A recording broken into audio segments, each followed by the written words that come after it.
रासायनिक अभिक्रिया वाले पार्ट का अपन पार्ट 3 कर रहे हैं। इसके पहले अपन ने रासायनिक अभिक्रिया क्या है और उसके समीकरण, है ना, और समीकरण को संतुलित करना और ये सब अपन ने सीखा है ना। अब इस वाले पार्ट में अपन देखेंगे कि रासायनिक अभिक्रिया कितने प्रकार की होती है ना। तो अभी मैंने आपको इतनी देर में बताया कि रासायनिक अभिक्रिया क्या है ना। कुछ अपन ने बोर्ड पर उदाहरण भी दिए, है ना, जैसे कि अमोनिया, नाइट्रोजन और हाइड्रोजन मिलकर क्या बनती है, अमोनिया हो गई। ठीक है, इसमें अवस्था भी परिवर्तित हो, यहाँ पर गैस है, ये गैस है, ये भी गैस है, यहाँ तो ठीक है। लेकिन पानी के मामले में हमने देखा कि हाइड्रोजन गैस है, ऑक्सीजन गैस है, लेकिन जो पानी बन रहा है यौगिक, वो क्या है, द्रव है ना। उसको रखने के लिए हमको काय की आवश्यकता पड़ती है, बर्तन की। तो अवस्था भी परिवर्तन हो गई यहाँ पर। तो रासायनिक अभिक्रियाएं हर पल हमारे सामने घटित हो रही है, हमारे अंदर, बॉडी के अंदर भी। बॉडी के अंदर कई लाखों प्रकार की अलग अलग रासायनिक अभिक्रियाएं चल रही हर पल, समझ रहे हो। पेड़ पौधों के अंदर बाहर देखो प्रकाश संश्लेषण चल रहा है। हमारा शरीर गर्म है, अभी देखो, हाथ लगाओ, ये गर्म, ये गर्मी, जो ऊर्जा जो आपको मिल रही, जो अंदर रासायनिक अभिक्रियाएं चल रही है, उसी के कारण है। बॉडी ने एक टेम्परेचर मेंटेन कर रखा है ना, समझ रहे हो, ब्रेन ने। तो ये सारी चीज़ें हम इस पार्ट में एक धीरे से अपन समझेंगे। अब रासायनिक अभिक्रिया जो हो रही है वो कितने प्रकार की होती है, ये अपन मेनली इस पार्ट में देखेंगे। तो सबसे पहला ये है, इसमें ये बताया है कि रासायनिक अभिक्रिया के अंदर ना तो कोई पदार्थ, जो पदार्थ भाग लेते हैं वही रहते हैं, ना तो बाहर से कोई दूसरा जुड़ रहा है, ना इसमें से बाहर कोई निकल रहा है। तो एक्चुअल में हो क्या रहा है फिर, इनके आपसी बॉन्ड टूट के, क्या टूट के, बॉन्ड, यानी कि जो दो अणु या परमाणु के बीच में जो बॉन्ड रहते हैं, जो उनको मजबूती से पकड़े रखते हैं, बंध, है ना।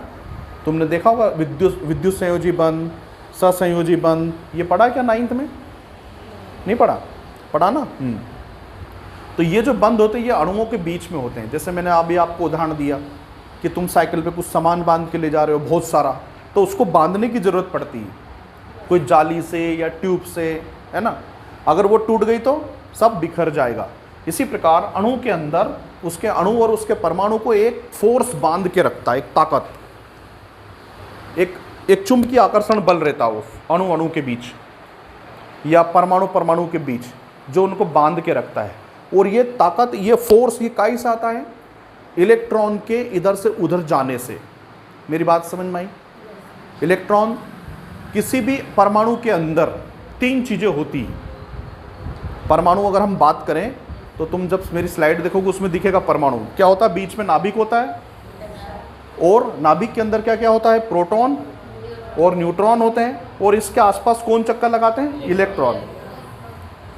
ठीक है, बस इसको बाहर से देखेंगे तो कुछ नहीं दिखेगा आपको, यहाँ थोड़ा सा डार्क डार्क दिखेगा और बाहर बाहर बाहर बाहर धुंधला धुंधला धुंधला होता जाएगा। कोई चीज़ ऐसे जैसे घूम रही है, धुंधली धुंधली, ऐसे दिखता परमाणु। ठीक है, मेरी बात समझ में आई। तो ये सब जो चीज़ें होती है, अब इसमें से जब भी ये इलेक्ट्रॉन इधर से उधर जाएगा किसी दूसरे के पास, तो ये आपस में क्या बना लेंगे, बॉन्ड। क्या बना लेंगे। अब इलेक्ट्रॉन क्यों जाएगा भैया, क्या पड़ी इसको, तो देखो तुम 2 दोस्त मऊ गए, मऊ जाना पिक्चर देखने दोनों को, एक के पास साइकिल है, एक के पास साइकिल नहीं है, लेकिन एक के पास पैसा है, दूसरे के पास पैसा नहीं है। तो दोनों ने क्या खुसुर फुसुर करी कि तू तेरी साइकिल लिया ना, और टिकट का पैसा मेरा, तेरा मैं दे दूंगा। बात समझ में आई। बॉन्डिंग हुई, आपस में कुछ बात बनी।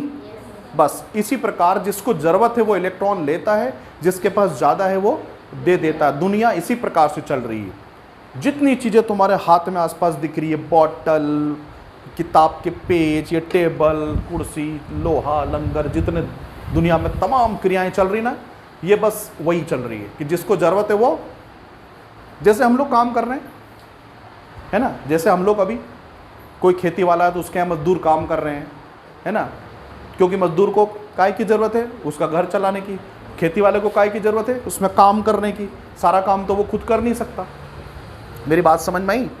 तो इसी प्रकार से ये आवश्यकताओं के आधार पर इलेक्ट्रॉन इधर से उधर शिफ्ट होते हैं, और इसके आधार पर दुनिया चल रही है। इसी का नाम रसायन है। बात समझ में आई। तो इसकी आवश्यकताओं के कारण बंध बनते हैं। क्या बनते हैं आपस में, बॉन्ड। केमिकल बॉन्ड कहते हैं जिसको अपन, रासायनिक बंध, ठीक है। तो बस रासायनिक अभिक्रिया में वही चेंज होते हैं, वही टूटते बनते हैं।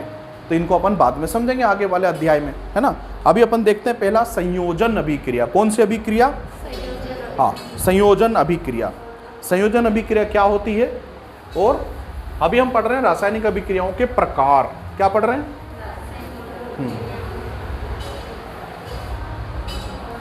देखो, अब रासायनिक अभिक्रिया में सबसे पहला टाइप होता है संयोजन अभिक्रिया। कौन सी? हाँ, बहुत सरल है। संयोजन यानी कि दो चीजों का संयोजन होना। योजन मतलब जुड़ना, है ना, जुड़ना। तो जैसे कि सपोज एक उदाहरण है बहुत सिंपल सा इसमें, A + B = AB, यानी कि A कोई पदार्थ है रासायनिक, B कोई पदार्थ है, इनके मिलने से नया पदार्थ बन रहा है AB। तो ये काय का उदाहरण हो गया? संयोजन अभिक्रिया। मतलब हमने कुछ अलग अलग, जैसे कि उदाहरण के लिए नाइट्रोजन ली हमने, हाइड्रोजन ली, तो इनके लेने से क्या बनी? एक नई गैस अमोनिया। क्या बनी? तो बस दो अलग अलग चीज़ें ली थी, एक चीज़ बन गई। तो ऐसी रासायनिक अभिक्रियाएं जिनमें अलग अलग अभिकारक मिलकर, दो या दो से अधिक अभिकारक मिलकर एकल उत्पाद बनाते हैं। क्या बनाते हैं? एकल उत्पाद। उत्पाद किसको बोलते हैं और अभिकारक किसको बोलते हैं? मेरे पहले वीडियो में बताया मैंने। इस साइड जो तीर के चिन्ह के इधर जो है ये अभिकारक है और इधर जो है वो उत्पाद है ना। तो रासायनिक संयोजन अभिक्रिया में जैसे कि ये है एक तरह का उदाहरण, है ना। कैल्शियम ऑक्साइड लिया हमने, ये बिना बुझा चूना है, इसमें पानी मिलाया, मिलाते दोनों को। अब नया उत्पाद क्या बन गया? पानी मिलने के बाद कैल्शियम हाइड्रोक्साइड। क्या बन गया? एकल उत्पाद बना, कुछ नहीं उसके अंदर और। कैल्शियम हाइड्रोक्साइड प्लस पानी मिलाने से जो गर्माहट हुई, ऊष्मा बाहर निकली, वो भी लिखेंगे अपन यहाँ, प्लस ऊष्मा। क्या लिखेंगे? ऊष्मा। बस। तो इस तरह की क्रियाएं कौन सी रासायनिक अभिक्रियाओं का टाइप है? ये संयोजन अभिक्रिया। ठीक है, मेरी बात समझ गए अच्छे से? चलो इसको पॉज कर दो वीडियो को। अब हम देखेंगे संयोजन अभिक्रिया। अभी हमने देखी। अच्छा मुझे बताओ कि संगमरमर सुना, देखा नाम? ताजमहल संगमरमर का बना हुआ है ना। उसका सूत्र मालूम है संगमरमर का? CaCO3, कैल्शियम कार्बोनेट, यानी कि वही जो चूने का पत्थर होता है, चूने के पत्थर की खदानें होती है, देखी? हाँ, वही चूने का पत्थर संगमरमर ही होता है। लेकिन करोड़ों हजारों लाखों सालों में ताप और दाब के नीचे दब के संगमरमर धीरे धीरे काय में बदल जाता है, सॉरी, चूने का पत्थर काय में बदल जाता है? संगमरमर में। फिर जब हम इसको खोदने जाते हैं तो ये चट्टान बन जाता है। क्या बन जाता है? हाँ, फिर ऐसे भुरभुरा नहीं खुदेगा ये, जैसे चूना खुदता है। फिर इसकी बड़ी बड़ी सिलाएं काट के निकाली जाती है बड़ी बड़ी मशीनों से, रूम इतनी साइज की, ये देख रहे हो इतनी बड़ी, और इसको कटर मशीनों से पतली पतली स्लाइड्स में काटा जाता है और पॉलिश की जाती है, तब जाके हमारे घरों में टाइल्स के रूप में जो लगता है संगमरमर। समझ गए क्या? अब इस संयोजन अभिक्रिया में हमको कम से कम एक उदाहरण आपको परीक्षा के लिए याद करना है ना। इसमें 3 उदाहरण दे रखे हैं। सबसे पहला उदाहरण है कार्बन धन ऑक्सीजन, सबसे सरल उदाहरण। कार्बन धन, इधर देखो, कार्बन धन ऑक्सीजन, ये है कार्बन धन ऑक्सीजन। कार्बन सबने देखा, कार्बन कोयला, कार्बन है ना, प्लस ऑक्सीजन। कार्बन को अपन ने यानी कि कोयले को जलाया, यूं समझ लो थोड़ी देर के लिए। ऑक्सीजन की उपस्थिति यानी कि जलाया, समझ लो किसी चीज को। तो नई चीज क्या बनी? CO2। क्या बनी?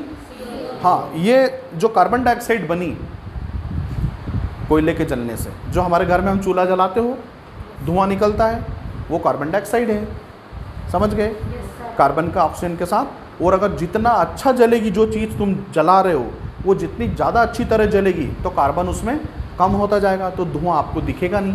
जैसे कि गैस के अंदर, LPG गैस के अंदर। और टायर जलाओगे, टायर बना के चाय बनाना है, तो अपन तो ठीक है, मेहमान भी पूरा काला हो जाएगा और पड़ोसी भी काले हो जाएंगे सारे, क्योंकि वो जो टायर है वो भयंकर कार्बन देगा जलते समय। समझ गए? कभी कभी देखा होगा तुमने, घर में अपन चूल्हा जलाते हैं और उस चूल्हा ठीक से अगर पूरा पैक कर दिया तुमने, उसमें ऑक्सीजन जाने की जगह नहीं है, तो तुमने देखा होगा बहुत धुआं देता वो। फिर मम्मी तुमको डांटती, अरे थोड़ो कम डाल अंदर, उका अंदर सगड़ो कुछ दियो को मुंडो बंद कर दियो, है ना। फिर उसको नीचे से अपन उठाते हैं और कुछ चिमटे की सहायता से जो राख होती है उसको बाहर निकालते हैं पहले तो, क्योंकि उसके अंदर जगह है, अभी पूरी कोई चीज़ से भरी हुई है, वो उसको खाली करेंगे, ताकि हवा जाए। कोई चीज़ बाहर आएगी तो ही तो हवा जाएगी ना अंदर। ये पानी की बोतल पूरी भर लूँगा तो इसके अंदर कोई चीज़ जाएगी। हाँ, तुमने पानी भरा कुएं में से कभी?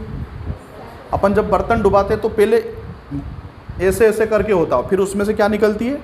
बुड़बुड़ करके हवा निकलती। जितनी हवा निकलेगी ऊपर उतना ही पानी अंदर जाएगा। अगर हवा नहीं निकली तो पानी भी अंदर नहीं जाएगा। समझ रहे हो? हाँ, तो यही सिस्टम चूल्हे का भी है। तुम उसमें जगह करोगे हवा जाने की तो हवा उसके अंदर जाएगी और तुम्हारा चूल्हा शानदार जलेगा।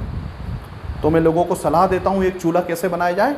ये जो चूल्हा है हमारा, ये एक ऐसे समझ लो चूल्हे, इसमें इतनी ऊपर एक जाली लगा दो। समझ में आ रहा मैंने कैसे बनाया? ऐसे समझ लो, 3D में बना देता हूँ। अब तो दिख रहा ना? दिख रहा है? यहाँ से अपन इसके अंदर लकड़ियाँ लगाते हैं ऐसे ही। तो इसमें इतनी हाइट पर यहाँ पर अपने को जाली लगाना है। क्या लगाना अंदर? और जितनी लकड़ियाँ लगाओगे वो जाली के ऊपर रखना है, नीचे से हवा जाने की जगह। और एक छोटी सी बढ़िया सुपड़ी बना लेना लोहे की, तो सारी राख जाली के नीचे इकट्ठी हो जाएगी। आराम से उसमें से निकालते रहो। इतनी शानदार लकड़ी जलेगी तुम्हारी उसके अंदर, कुछ भी बाकी नहीं रहेगा उसमें, न धुआं होगा बिल्कुल। और एक आइडिया बताता हूँ, इसके अंदर जब चूल्हा बनाओ, इसके अंदर यहाँ पर आसपास छेद कर देना थोड़ी थोड़ी दूर। क्या कर देना? ताकि इसको ज़्यादा से ज़्यादा क्या मिले? ऑक्सीजन। बात समझ में आ गई? अब कॉन्सेप्ट समझ में आया कि जो चीज़ जल रही है उसको क्या ज़्यादा चाहिए? हाँ जी, ऑक्सीजन नहीं मिली तो वो ठीक से नहीं जलेगा। अभी हमारे चूल्हे के अंदर जो परंपरागत चूल्हा हमारा बना हुआ है, उसके अंदर सिर्फ आगे ही जगह है ऑक्सीजन जाने की। ऊपर तो तुमने तपेली रख दी है पूरी पैक, है ना? आगे से जगह बची सिर्फ, वो भी तुमने बहुत सारी लकड़ी कूच दी एकदम।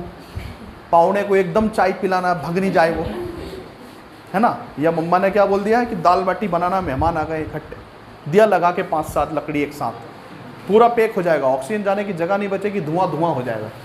तुम्हारा मेहमान ऐसे ही भग जाएगा। बोले बस, समझ में आया कॉन्सेप्ट? चलिए अब अपन इसमें तुमको उदाहरण के तौर पर सिर्फ पहला वाला याद कर लो, कार्बन धन ऑक्सीजन। तो क्या बना? Carbon dioxide. दो अलग अलग उत्पाद अभिकारक थे, इनने आपस में क्रिया करी, एकल उत्पाद बना। तो ये संयोजन अभिक्रिया का अच्छा उदाहरण है। 2 उदाहरण और भी है इसमें। लोहे की पानी के साथ क्रिया दे रखी है, जंग लगा Fe2O3, ये जंग का सूत्र है।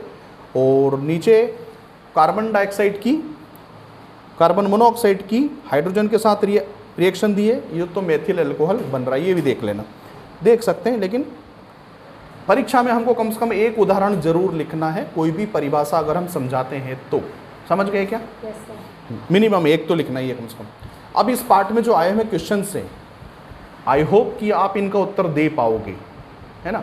नहीं दे पा रहे उत्तर, इसका मतलब हमने ठीक से नहीं पढ़ा है। तो इसको फिर से पुराना रिवाइज करना है, वापस पेज टू पेज, और मेरे दोनों वीडियो फिर से देखना है। ठीक है? Got it? तो आज के लिए इतना काफ़ी। अभी इसके बाद देखेंगे अपन,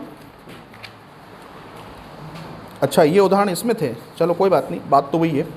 चलो अभी वियोजन अभिक्रिया आएगी इसमें आगे, तो वो अपन कल देखेंगे, वियोजन अभिक्रिया। और फिर इसमें उष्माक्षेपी विस्थापन है, ये सारी इसमें आएगी, इसको अपन बाद में देखेंगे, है ना? ठीक है क्या? चलो पॉज कर दो वीडियो को। और क्या टाइम हो रहा है? 2:59, 3 ही बजे अभी।